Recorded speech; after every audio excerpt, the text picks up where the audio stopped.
이스라엘은 진격합니다. 그래서 드디어 약속의 땅 가나안 땅을 정복해냅니다. 이게 우리가 정말 성경에서 읽다 보면 너무너무 재미있는 스토리가 가득한 여호수아서의 이야기입니다.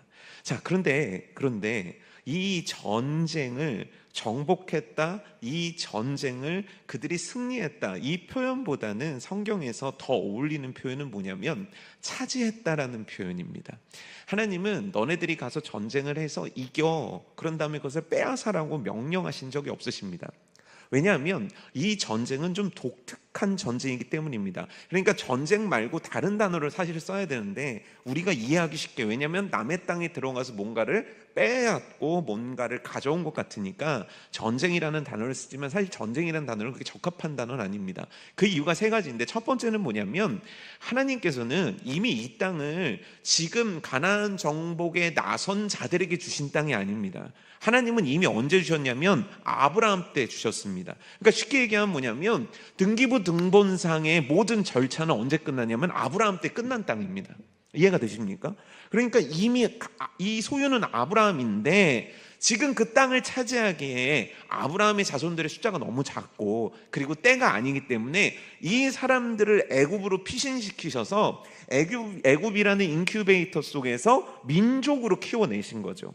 그리고 나서 너희 땅, 내가 너희들에게 이미 등기부 등본에 너희 명의로 된 그 땅이니까 그거 바꿔와, 그거 가지고 와. 이게 가나안 정복의 주제이기 때문이에요. 그래서 하나님은 차지해라, 내가 너에게 명령한 그 땅을 가서 가지라라고 얘기하지 그것들을 싸워서 노력해서 이겨서 이런 표현을 쓰지 않으신다는 거예요. 두 번째는 뭐냐면 이 전쟁은 심판의 의미를 담고 있는 겁니다. 자, 가나안 땅은 누구 땅입니까? 지금 가나안 땅은 아브라함에게 주신 땅이죠. 아브라함에게 주셨다는 건 소유가 누굽니까? 하나님 소유라는 뜻이죠. 그렇죠? 그러면 가나안 백성들이 이 땅의 주인이 누구인지를 알고 이 땅의 주인의 뜻을 따라야 되는 거예요. 그런데 그들은 그렇게 하지 않았습니다.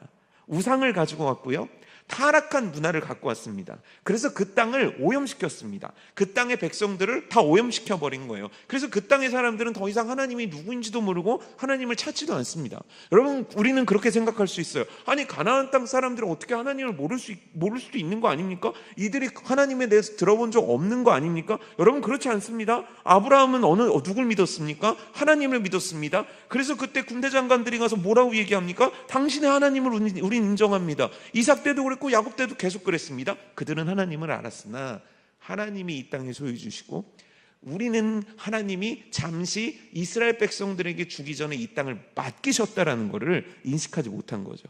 그래서 하나님은 그 땅을 맡겼으나 그 땅을 죄악으로 오염시킨 그들을 심판하시고자 이스라엘이라는 채찍을 쓰신 거예요.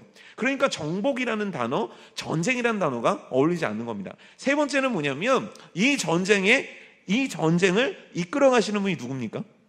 하나님입니다. 대장이 하나님입니다. 이걸 잘 알 수 있는 장면이 뭐냐면 여호수아가 여리고성 앞에 이러고 있단 말이에요. 근데 그날 밤에 여리고성 앞을 여호수아가 이렇게 산책을 하는데 갑자기 한 남자가 나타납니다. 그 남자의 이름은 일컬어서 군대 장관이라고 합니다. 여호와의 군대에 군대 장관이 나타나서 이렇게 물어봅니다. 너 누구 편이니? 너 누구 편이니? 자, 생각해 보십시오. 내가 오늘 너한테 여리고성을 이길 방법을 알려줄게. 내가 탁월한 무기를 좀 줄게. 뭔가 여호수아는 그걸 기대할 건데 지금 하나님께서 물어보시는 건 뭐냐면 너 누구 편이냐는 거예요. 여러분, 이 얘기는 뭐냐면 너가 누구 편에 서는가에 따라서 너가 어떤 것들의 위치를 차지하게 될 거라는 거예요. 뭡니까? 이거 내가 이끌 거야. 그러니까 너는 딱 한 가지만 해. 내 편에서. 그래서 여호수아에게 끊임없이 당부하셨던 게 뭡니까? 너는 강하고 담대해라. 너 내 편에서. 너 내 말씀을 너 잊지 말고 내 말씀을 계속 지켜라. 너 내 편에서. 하나님은 계속 그런 얘기를 하신 거예요. 자, 그러면 이 전쟁이 그렇게 여호와께서 이끄시는 전쟁이 됐으니까 이겼겠습니까? 졌겠습니까? 이길 수밖에 없는 전쟁 아닙니까? 그리고 이 남은 전쟁들이 어떤 것이 있다 하더라도 이스라엘이 이기겠습니까? 지겠습니까? 이미 작정하셔서 주기로 작정하셨고 이끄시는 분이 하나님이고 하나님은 게다가 가나안 백성들을 심판하고 싶고 이거 완벽한 거 아닙니까? 그런데 여기서 문제 하나가 생깁니다. 그 문제는 뭐냐면 이 정복이 어느 순간 멈춰버린다는 거예요. 하나님께서 명령하셔서 너희들은 차지하라고 말씀하신 이 땅을 차지하는 일들이 어느 순간 중단됩니다. 왜 중단되었을까요? 여러분, 왜 중단되었을까요? 퀴즈입니다. 순수한 마음으로 맞춰보시겠습니까? 왜 중단되었을까요? 그러니까 저도 이해합니다. 질문을 했을 때 몰라서 답을 못할 수도 있습니다. 근데 그러기엔 여러분들이 교회를 너무 오래 다닌 게 문제입니다. 두 번째는 답하기 싫을 수도 있습니다. 오늘 기분이 그럴 수도 있으니까요. 하지만 이게 벌써 9년째 된다는 건 이건 심각한 겁니다. 세 번째는 뭡니까? 여러분들은 보통 악한 자들이라, 죄 많은 자들이라. 근데 왜 제 앞에서 죄성이 나오시는 겁니까?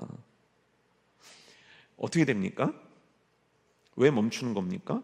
간단합니다. 무서워서 그랬습니다. 누가 무섭습니까? 가나안 사람들이 무서운 거예요. 이제 큰 전쟁은 끝났습니다. 동서남북의 큰 전쟁은 끝났고, 이제 하나님의 말씀 뭐냐면 너희들이 지파별로 내가 땅을 나눠줄 테니까 그 지파별로 들어가서 그 땅을 차지하라는 거예요. 자, 그럼 생각을 해보십시오. 지금까지 전쟁에서 이겼습니까? 졌습니까? 이겼지. 어떻게 이겼습니까? 하늘에서 우박이 떨어졌어요. 태양이 안 져요. 떠올라 있어요. 여리고성이요 소리 질렀다고 무너져요. 여러분 평생에 이런 거 한 번만 볼 수 있다면 여러분들 믿음이 어떨 것 같습니까? 어마어마하겠죠. 그렇죠? 흔들림 없는 믿음으로 천국까지 주님만 사랑하며 가겠죠. 그러니까 뭐가 무너지긴 무너져야 되는데, 그렇죠? 뭐가 내리긴 내려야 되는데, 중요한 건 뭐냐면요, 그걸 본 이스라엘 백성들은요 갑자기 어마어마한 용기 속에 있어야 되는데, 그래서 막 제가 차지하겠습니다 난리가 나야 되는데 그들이 꿀먹은 벙어리가 되었다는 거예요. 무서워서요. 누가 무섭냐면 가나안 백성들이 무서워서요. 아니, 아까까지만 해도, 좀 전까지만 해도 그렇게 싸워 이기던 그들이 왜 갑자기 두려움에 처한 걸까요? 그들이 본 겁니다. 뭘 봤을까요? 내가 연약한 자라는 걸 보게 된 겁니다. 내가 그들과 싸울 만한 능력이 없는 자라는 걸 알게 된 겁니다. 내가 그들을 대해서 칼을 뽑으려면 내 기술이나 내 힘이나 우리가 가진 것들이 너무 부족하다는 걸 깨달은 겁니다. 근데 왜 지금 깨닫습니까? 깨달을 거였으면 옛날에 깨달았었어야죠. 근데 이와 비슷했던 사건이 40년 전에 있지 않았습니까? 하나님께서 이스라엘 백성들을 광야로 딱 끌고 나오신 후에 12정탐꾼을 보내시죠. 그래서 12정탐꾼을 보냅니다. 그래서 10명은 뭐라고 합니까? 우리는 그들 앞에 뭐라고 얘기합니까? 메뚜기라고 얘기합니다. 딱 2명만 우리가 이길 수 있다라고 주장한 거예요. 그랬더니 이 얘기를 들은 이스라엘 백성들은 누구를 따릅니까? 10명을 따릅니까? 2명을 따릅니까? 10명을 따르는 거예요. 왜죠? 그 얘기가 맞아요. 그 얘기가 합리적이에요. 그 얘기가 이해가 너무 되는 거예요. 아, 진짜 그렇잖아요. 어마어마한 거인인데 우리는 메뚜기 같다니까. 그 단어, 딱 그 단어만 들어도 이들은 느낌이 확 오는 거예요. 그래, 메뚜기지. 근데 그거 아십니까? 얼마 전에 이들은 가나안보다도 비교할 수 없는, 가나안보다도 훨씬 강한 능력과 힘을 갖고 있는 애굽을 쑥대밭을 만들어놨던 사람들입니다. 홍해가 갈라지고요, 10가지 재앙으로 애굽이란 나라는 망하게 될 만큼 완전히 무너지게 만든 사람들이 이 사람들입니다. 여러분, 역사 좋아하십니까? 세계 어떤 역사를 다 뒤져보십시오. 400만이라는 숫자가 하룻밤 사이에 한 나라를 탈출한 경우는 지구가 존재한 일이 한 번도 일어나지 않았습니다.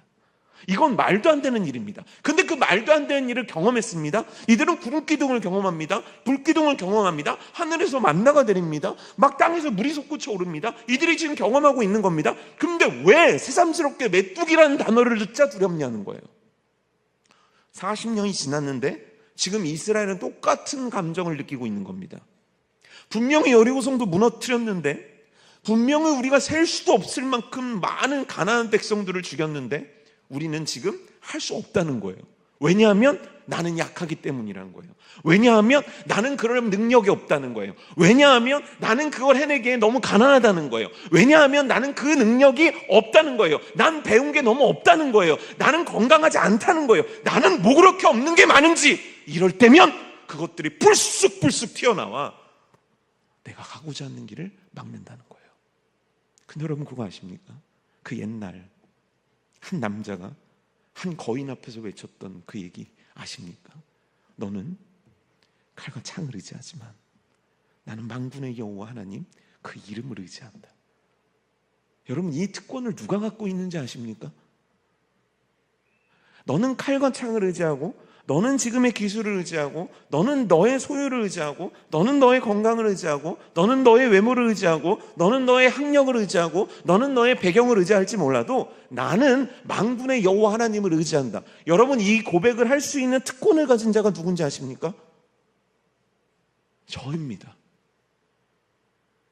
이 특권을 갖고 있는 자가 누군지 아십니까? 예수 그리스도를 오늘 주로 고백하는 나입니다. 그럼 이 특권이 여러분들에게서 특권으로 나오고 있습니까? 여러분들에게서 이 특권이 발휘되고 있습니까?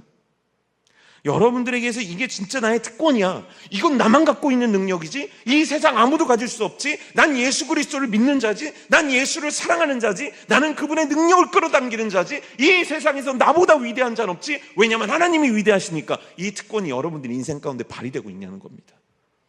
세상이라는 상황 속에서, 세상이라는 환경 속에서 우리들은 유독 만군의 여호와를 의지합니다라는 외침보다는 나는 할 수 없고, 나는 이래서 포기할 수밖에 없고, 나는 이래서 못할 수밖에 없고, 나는 이래서 뒷걸음질 칠 수밖에 없습니다, 이게 우리들에게 더 정당한 이유가 되고 있지 않습니까? 세상 속에서 말입니다. 그런데 중요한 건 뭐냐면, 하나님은 성경 속에서 뭐라고 얘기하셨는지가 너무 중요합니다.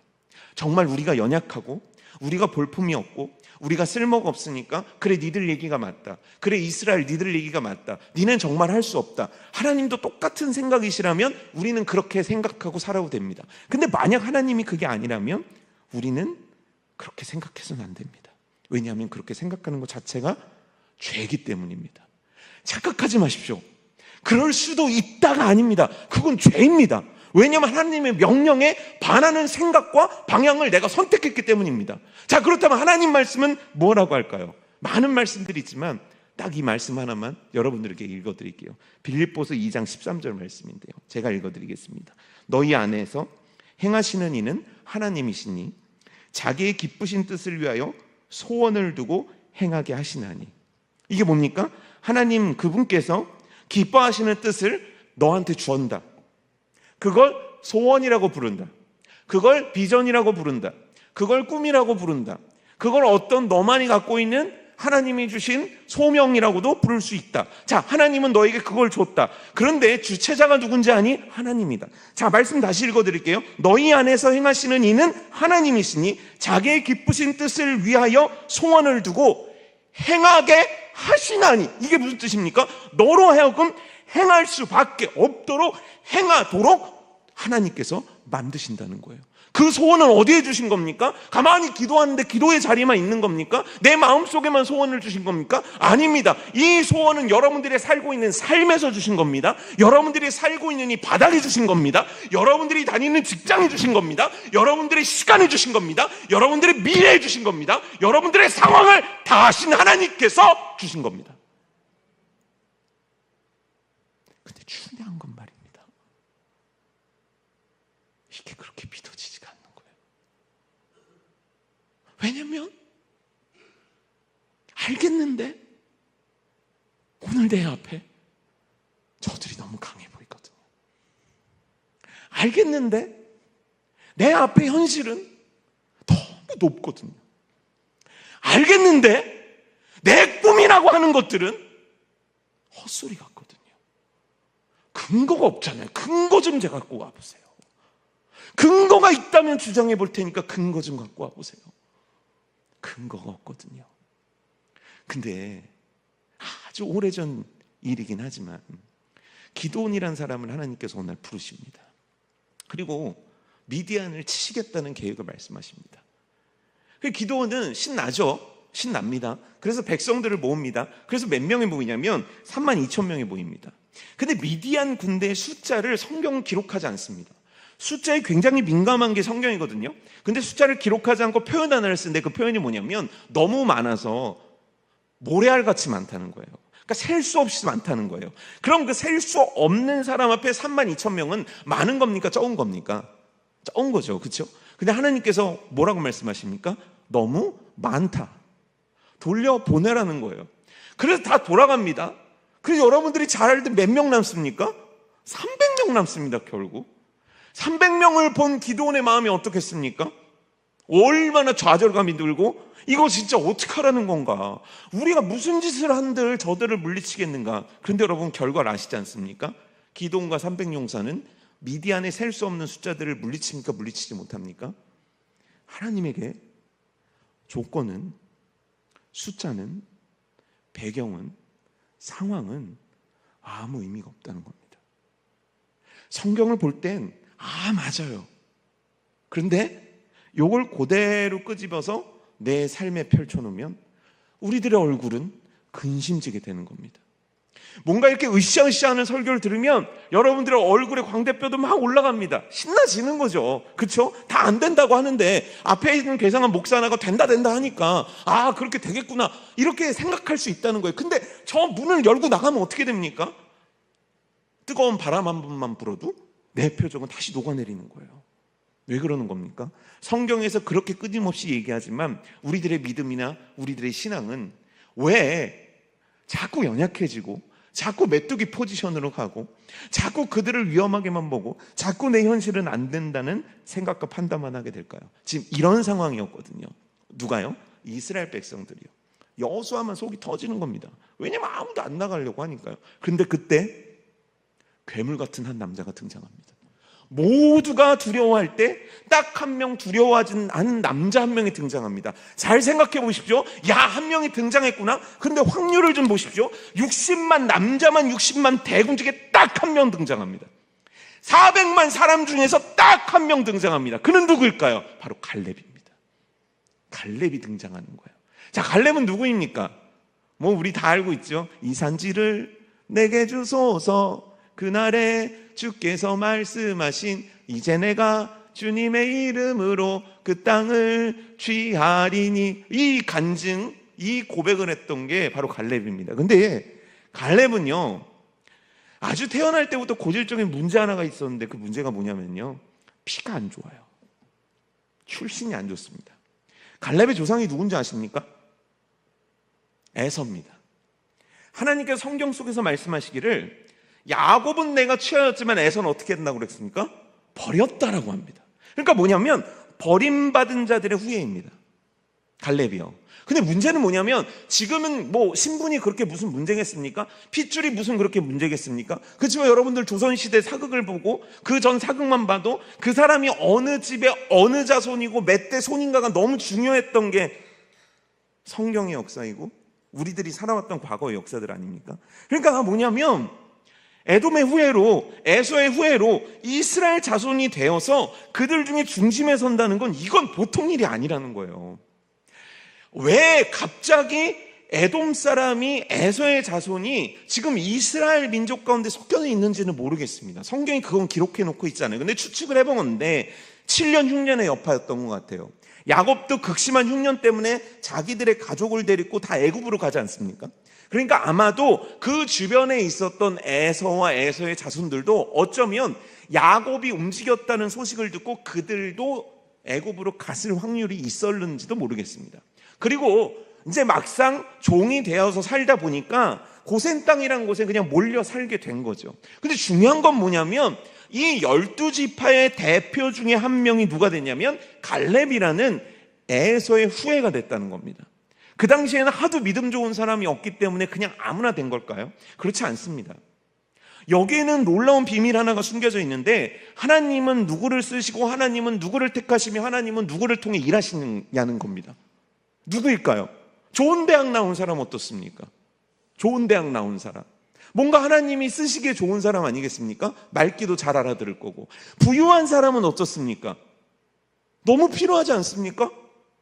부유한 사람이 있다면 무슨 걱정을 할 게 있겠습니까? 자, 그렇다면 외모가 뛰어난 사람 어떻겠습니까?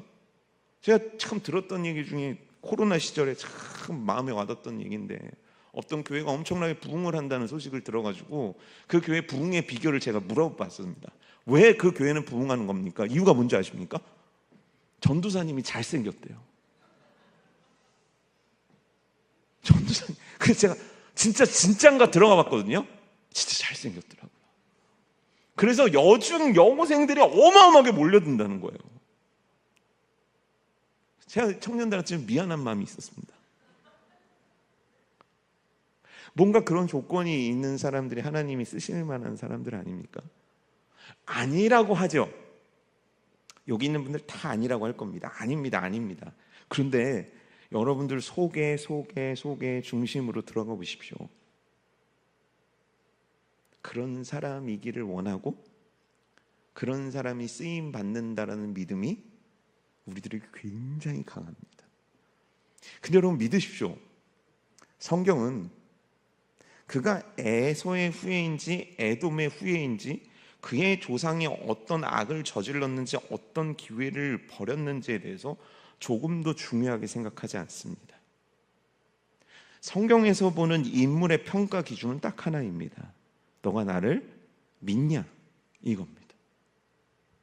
예라고 아멘이라고 대답하면 100% 통과합니다.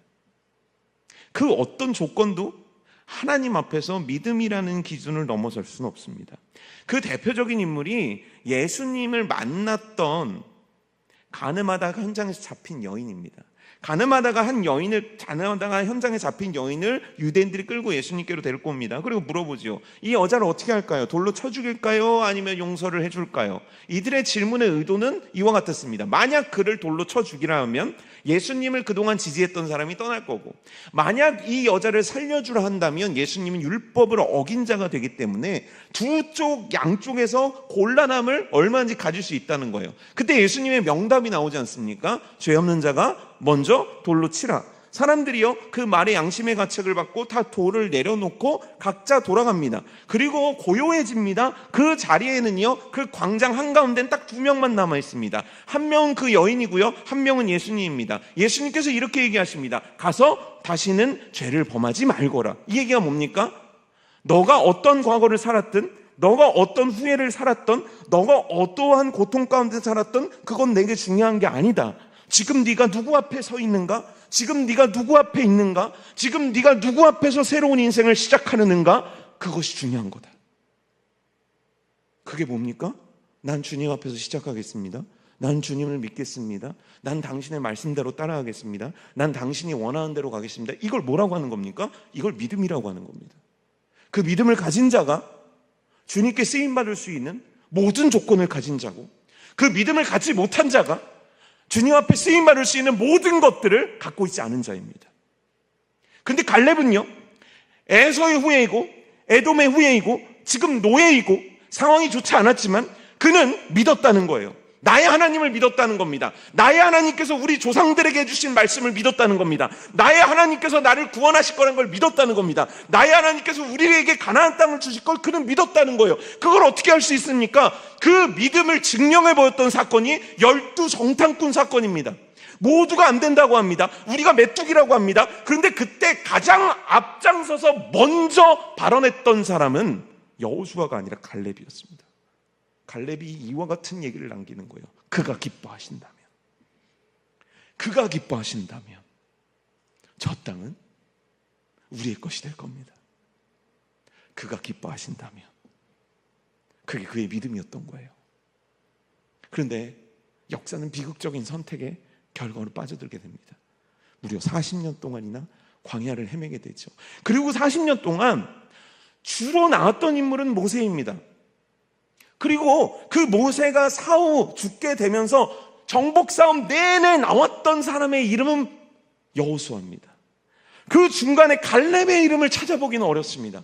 갈렙은 잊혀진 자 같습니다. 갈렙은 이미 사라져버린 자 같습니다. 근데 여러분, 놀랍게도요, 하나님은 갈렙을 다시 성경의 중심 가운데 등장시키는데 언제 등장시키는지 아십니까? 바로 그 땅 앞에 섰을 때입니다. 이해가 무슨 의미인 줄 아십니까? 하나님이 그의 믿음의 고백을 잊지 않았다는 거예요. 하나님이 우리의 골방의 기도를 잊지 않는다는 겁니다. 갈렙은요, 여호수아한테 앞에 쓰는 거예요. 성경학자들에 의하면 갈렙이 여호수아보다 형이었을 거래요. 나이가 좀 더 많았을 거래요. 근데 85세 된 갈렙이요, 여호수아 앞에 딱 쓰는 겁니다. 그리고 이렇게 얘기하는 겁니다. 나한테 땅을 주십시오. 여호수아는 줘야 됩니다. 그 긴 세월 함께 동거동락하면서 믿음의 동지 아니었습니까? 그래서 여호수아는 뭐라고 하냐면, 형님 그 땅 말고 좋은 땅 드리겠습니다. 이제 좋은 땅에서 집 짓고 양도 키우시고 자손들과 함께 오복하게 좀 지내보십시오. 그동안 너무 고생했으니까 행복한 인생을 좀 살아가십시오. 제가 좋은 땅 봐드렸습니다. 자, 이제 은퇴하시죠. 자, 여러분 어떻게 하시겠습니까? 은퇴 받아들이시겠습니까? 은퇴 안 하시겠다고 그러겠습니까? 땅도 주고 집도 주고 돈도 준다는데 은퇴하실 분, 왜 이럴 때만 또 믿음이 좋아지셔가지고 전 은퇴할 것 같아요. 편히 살고 싶지 않습니까? 근데 이 갈렙이 뭐라고 그러냐면, 싫은데? 형님 뭐 받으신 땅 있으세요? 제가 좋은 땅 드릴게요. 싫어. 형님 도대체 왜 그러시는 겁니까? 난 다른 땅이 필요하지 않다. 나한테 그 땅을 줘라. 그 땅이 뭡니까? 네피림이 사는. 그래서 이스라엘 모든 자손이 그 땅을 보고 자기 스스로를 메뚜기라고 여겼던 그 땅을. 근데 아무도 안 믿어줬어요. 갈렙의 믿음의 고백을 아무도 안 들어줬어요. 근데 모세만 들어줬어요. 그때부터 무려 40년간 변하지 않고 강구했던 그 땅을 갈렙이 달라고 그러는 겁니다. 여러분, 갈렙에게 중요한 게 지금 뭔지 아십니까? 좋은 땅, 나쁜 땅이 아닙니다. 나의 부유함도 나의 가난함도 아닙니다. 지금 갈렙의 마음을 사로잡고 있는 건 하나님의 명예입니다. 내 하나님을 이렇게 취급하는 자들을 가만둘 수 없어. 내 하나님을 그렇게 생각했던 사람들을 가만둘 수 없어. 여러분, 갈렙 속에 불이 보이십니까? 갈렙 속에 이 뜨거움이 보이십니까? 근데 몇 살이라고요? 갈렙은 85세예요. 죄송하지만 여기 85세는 안 보이시네요. 85세의 나이, 그 가슴에 불이 보이십니까?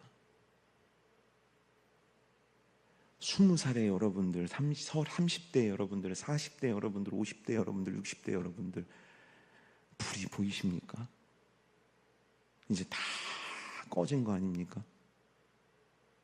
여러분들 안에 하나님의 명예를 향한 뜨거운 불이 있냐는 겁니다. 왜 없습니까? 도대체 이게 왜 없는 겁니까? 도대체 이걸 누가 꺼버린 겁니까? 세상이 끈 겁니까? 사단이 끈 겁니까? 여러분 스스로가 끈 거 아닙니까? 할 수 없어. 이제는 결혼했으니까 난 이제 먹고 살아야지. 이런 일들은 청년들만. 아니요. 제가 청년들 가르치고 있지만 청년들이 여러분들보다 더 늙었어요. 아주 생각하는 것도 다 늙어 빠졌고요. 움직이는 것 봐도 천천히 걸어 들어가는 거 아주 답답해 죽겠어요. 제 소원이잖아요. 찬양하러 나오라 그러면 아주 막 다 양반들이에요. 천천히 나와. 속이 답답해. 약간 두 곡은 끝날 것 같아요. 그러니까 청년들이 그러니까 수산나도 느리느리 6명밖에 안 되는데 아직도 이 청춘이신데 느리느리 나오시고, 제일 빨리 나오시는 게 베드로하고 에스더예요. 그 불 어디 갔습니까? 이건 나이 먹으면 꺼지는 겁니까? 이건 세월 지나면 꺼지는 겁니까? 이건 가난하면 꺼지는 겁니까? 이건 못 배우면 꺼지는 겁니까? 이건 힘없으면 꺼지는 겁니까? 그럼 갈렙도 꺼져 있어야 되는 거 아닙니까?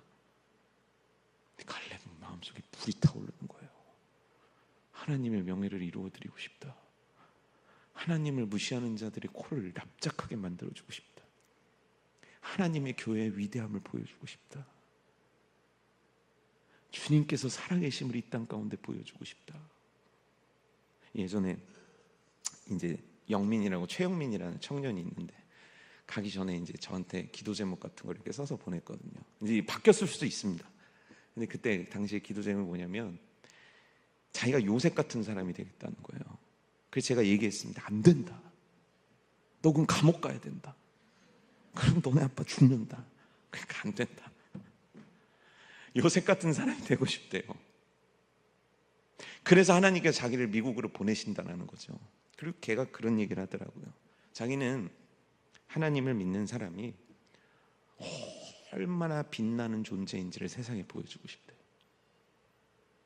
하나님을 믿는 사람이 얼마나 위대하게 될 수 있는지를 보여주고 싶다는 거예요. 여러분, 저 기복신앙 얘기하는 거 아닙니다. 저 무슨 뭐 이단 사이비 이런 거 얘기하는 거 아닙니다. 우리들의 열망에 대한 얘기를 하고 있는 겁니다. 그냥 교회 오면 그냥 목사님들이 오셨네요, 우리 왔어요, 그걸로 끝입니까? 여러분, 우리들의 신앙생활이 그걸로 끝난 겁니까? 그리고 계속 추억하는 거죠. 내가 예전에 했을 때, 내가 예전에 했을 때. 제가 이번에 정교인 수련회로 이제 답사를 가는데, 야, 진짜 이제 운전은 주성목 장로님이 하시고, 이제 장로님들 타시고, 집사님들 타시고, 또 청년들도 타고, 그 중에 이제 정교인 수련회를 경험해봤던 사람도 있고 경험해보지 않았던 사람들도 있었거든요. 근데 이제 경험했던 분들이 전 깜짝 놀랐어요. 여러분, 10년 전에 뭐 했는지 기억나십니까? 기억하시는 분 계십니까? 저는 그 얘기에 소름이 돋더라고요. 그때 주문진으로 갔었대요, 10년 전에. 그때 얼마를 줬는지를 기억하시는 분이 제가 깜짝 놀랐습니다. 근데 그 얘기를 들으면서 제 마음속에 오기 하나가 생기는데, 그 오기는 뭐냐면, 내가 주문진을 다 지워버려야겠다. 어쩌면요, 주문진을 기억한다는 게 잘못이 아니라 우리들의 신앙생활은 과거의 추억 속에 있는 거 아닙니까? 한때 저 3층에 주일학교 애들로 가득했었대요. 한때 어디가 가득했었대요. 그럼 지금은 2대 반이라서 이제 주님 오실 때 된 겁니까? 지난주에 제가 유치부 전도사님 얘기 듣고 깜짝 놀랐는데, 여러분, 유치부 그 실에 50명이 모였대요. 왜 모인 줄 아십니까? 인근에 주일학교가 다 무너졌어요. 인근에 주일학교 선생님이 청년인 교회가 거의 없어요. 그러니까 내 자식을 가르치고 싶은 거예요. 근데 이 얘기가 어느 때 얘기였냐면, 시골 교회들이 그랬어요.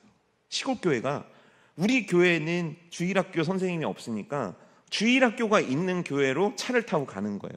그래서 엄마가 그 예배를 애를 데리고 드리는 겁니다. 그리고 나서 다시 본교회로 가는 거예요. 근데 진짜 유치부에는 그런 일들이 일어나고 있습니다. 전 그 얘기를 듣는데요, 가슴이 뛰는 거예요. 전 유치부 담당자도 아닌데 무슨 가슴이 뛰었냐면, 야, 그래? 그럼 유치부가 부흥한다는 뜻인데 얘네들을 어디에 담을 수 있을까? 뭐 어디 앞에 빌딩이라도 사야 되나? 야, 막 운동장 딸린 어디 뭐 주택 같은 거 없나? 부시고 거기다가 놀이터 하나 탁 짓고, 한 3층짜리 세우고. 전 주일 내내 그 생각밖에 안 들더라고요. 불이 있으십니까? 이런 얘기를 들었을 때 여러분들의 마음속에 불, 누군가 교회 욕을 했을 때 여러분들의 마음속에 불, 여러분들의 자손들을 봤을 때 여러분들 마음속에 불. 갈렙은 그게 있었어요. 왠지 아십니까? 하나님을 믿는 자였기 때문입니다. 그리고 그가 이렇게 얘기하는 거예요, 사람들 앞에. 내가 지금도 여전히 강건합니다. 여전히 강건하대요. 자, 이건 문학적인 과장된 표현일 거다. 두 번째, 진짜 건강관리를 너무 잘했다. 세 번째, 그냥 지금 뭔가 배짱 한번 튀겨보는 거다. 여러분, 어떤 걸로 받아들이십니까? 아, 그러니까 갈렙이 뭘 먹었는지를 좀 봐야겠다. 갈렙이 하루에 스쿼트를 몇 번 해야 되는지 봐야겠다. 이 얘기를 하는 겁니까? 아닙니다. 갈렙이 얘기하는 건 그게 아닙니다. 내가 건강관리 잘했습니다. 내가 하루에도 데드리프트를 200kg씩 들었습니다. 내가 하루에 운동을 얼마나 많이 했습니다. 그래서 제 근육이 여전하고 제 운동신경이 여전하고 제 머리카락 보십시오, 여전히 검습니다. 이 얘기를 하고 있는 게 아닙니다. 그럼 무슨 얘기를 하는 겁니까? 갈렙은 여전히 주님이 내 힘입니다라고 얘기하는 거예요. 주님이 내 능력입니다 얘기하는 거예요. 바울이요, 얼마나 은사가 충만했던 사람인지 지나가는 사람한테 자기의 손수건만 얹어도요 병이 나았대요. 근데 바울 스스로는 계속 몸이 아프니까 하나님 앞에 작정해서 기도를 합니다. 한 번 기도했는데 응답이 없어요. 2번 기도했는데 응답이 없어요. 3번째 기도합니다. 근데 응답이 나왔어요. 그 말씀이 고린도후서 10장 9절인데 이렇습니다. 내 은혜가 내게 족하도다. 이는 내 능력이 약한 데서 온전해짐이라. 내 은혜가 내게 족하다는 뭡니까? 너 이제 계속 아프고 살아라, 이 뜻이에요. 그런데 이 말씀에 바울이 굉장히 기뻐하고 굉장히 감사하고 굉장히 신나하고 굉장한 용기를 얻습니다. 왠지 아십니까? 그 다음 구절 때문입니다. 내 능력이 약한 데서 온전하게 하시니라. 우리가 좋아하는 찬양 있지 않습니까? 약할 때 강함 되시네 나의 보배가 되신 주 나의 모든 것.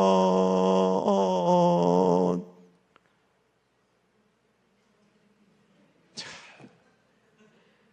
이제는 그것도 까먹으신 거예요. 큰일 났네. 쓰러진 나를 세우고 나의 빈잔을 채우네 주 나의 모든 것.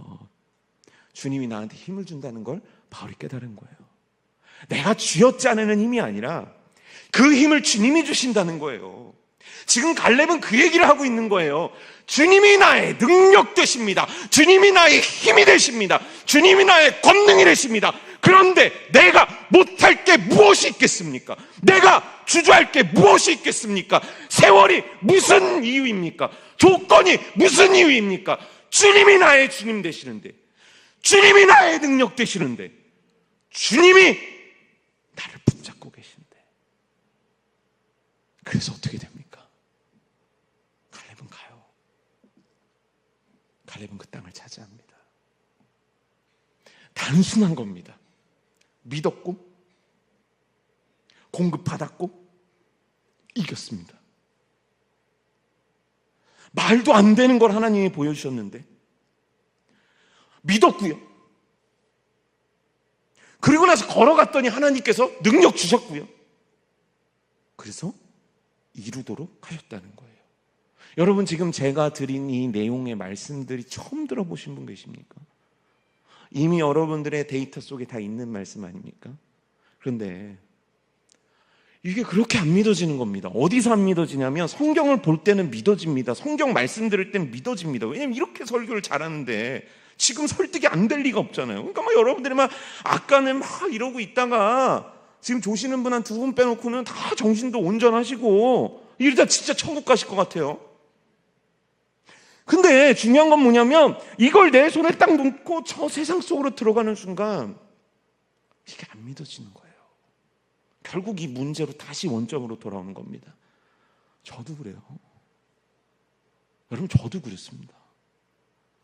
저도 이 공식을 모르는 거 아닙니다. 하나님께서 뭘 보여주십니다. 뭘 선포하게 하십니다. 그곳으로 가게 하십니다. 능력이 없습니다. 그런데 하나님이 결국 능력 주셔서 결국 이루어내십니다. 제 인생 가운데 이런 경험들이 얼마나 많겠습니까? 2025년에도 얼마나 많겠습니까? 근데 중요한 건 뭐냐면 계속 매일매일 리셋 버튼이 눌러지는 거예요. 오늘 또 두렵고 오늘 또 안 될 것 같고 오늘 또 심란하고 오늘 또 막막한 거예요. 그런데요, 47년 신앙생활 하면서 제가 드디어 깨달은 거 하나가 있습니다. 그리고 하는 거 하나가 있습니다. 그게 뭐냐면 제가 요거 하나를 꼭 쥐고 있는 끈 하나가 있는데 이 끈이 뭐냐면 요 끈 위에 뭐가 있냐면 하나님께서 하십니다. 그러니까 요거를 하나 딱 붙잡고 있는 거예요. 근데 연약하잖아요. 그러니까 막 흔들리잖아요. 그래서 하나님 앞에 나오는 거예요. 제가 이번 주에 새벽 예배 이틀을 빠졌거든요. 너무 몸이 또 죄송합니다. 몸이 또 아팠어요. 그러니까 왜 아프요? 그냥 아파요. 여러분들도 40대 때 아프지 않았어요? 그래, 저도 아픈 거예요. 그리고 생각을 해보세요. 저처럼 일하면 다 아파요. 그랬더니 제가 아픈 거, 제가 이제 새벽 예배를 안 나왔다는 거를 우리 권은주 권사님께서 들으시고 제가 입원했다. 서 목사님이 입원을 안 하는 이상 난 이제 새벽 예배 못 빠지는 거예요. 그러면? 빠질 수 있지? 근데 저보고 막 그렇게 얘기했다는 거예요. 제가 왜 새벽에 나온 줄 아십니까? 뭐 믿음이 대단한 아닙니다. 요거 놓으면 그나마 목사구실도 못할까 봐 그러는 거예요. 수시로 놔질 것 같은 거예요. 이거 붙잡으려고요. 하나님께서 하신다는 거. 그거 내가 47년 동안 누구한테든 자신 있게 얘기할 수 있는 거니까 요거 놓치고 싶지 않아가지고요. 어느 날인가 이제 아내가 한참 전인데 저한테 이제 울먹울먹이면서 이렇게 얘기를 하더라고요. 여보, 몇 월 며칠까지 돈이 필요해 그러더라고요. 제가 얘기를 했죠. 벌어. 아니 남들은 잘도 버는데 왜 못 벌어?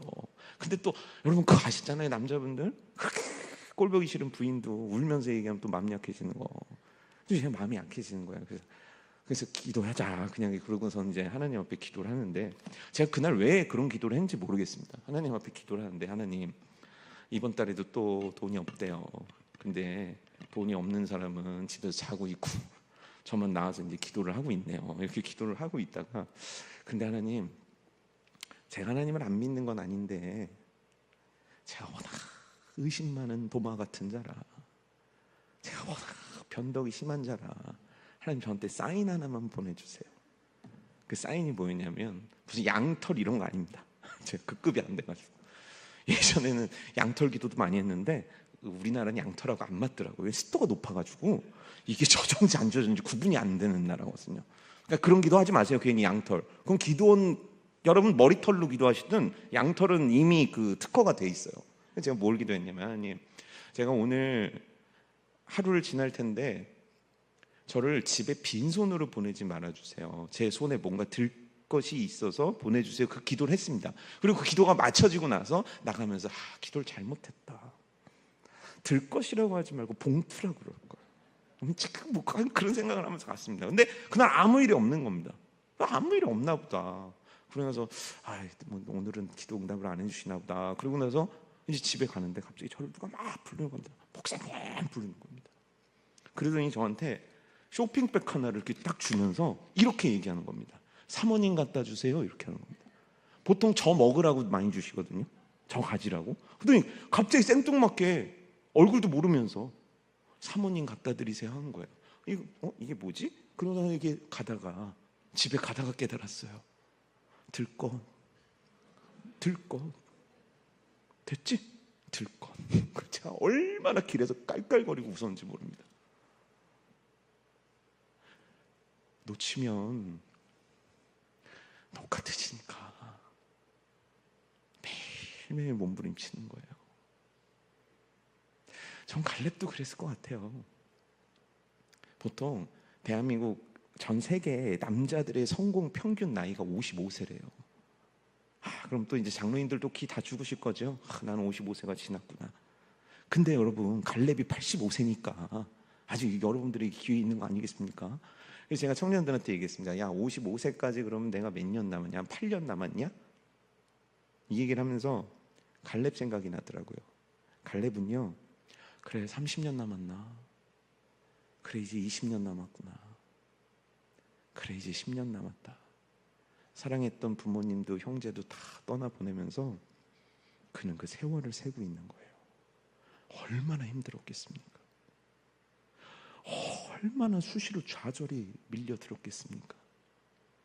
그때마다 갈렙은 부르짖고, 그때마다 갈렙은 말씀 읽고, 그때마다 하나님이 자기에게 주신 소원을 끝까지 놓지 않는 거예요. 우리에게 이 싸움이 있어야 됩니다. 오늘 그 싸움을 싸우는 자들을 성경에서 뭐라고 표현하냐면 이렇게 표현하는 겁니다. 여호와를, 주를 앙망한다고 표현하는 겁니다. 주를 앙망한다는 표현이 뭐냐면 내가 주님을 소망합니다라는 뜻이에요. 주님을 소망한다는 뜻이 뭡니까? 오늘 이 삶의 현실 가운데 주님의 은혜가, 주님의 역사가, 주님의 기적이, 주님의 응답이, 주님만 행할 수 있는 그 일들을 나는 오늘도 간절히 소망합니다. 매일매일 소망합니다. 매일매일 난 소망할 수밖에 없습니다. 저 소년도, 저 장정도 세월 앞에서 흔들리고 상황 앞에서 나자빠지겠지만 여호와를 소망하는 나를 보시옵소서, 응답하시옵소서. 그때 하나님께서 행하시는 응답입니다. 어떻게 하십니까? 새 힘을 얻을 것이니 독수리 날개치며 올라간 같을 것이요 다른 박질하여도 곤비하지 아니하겠고 걸어가도 피곤하지 아니하리로다. 여러분 이 주님을 믿으십니까?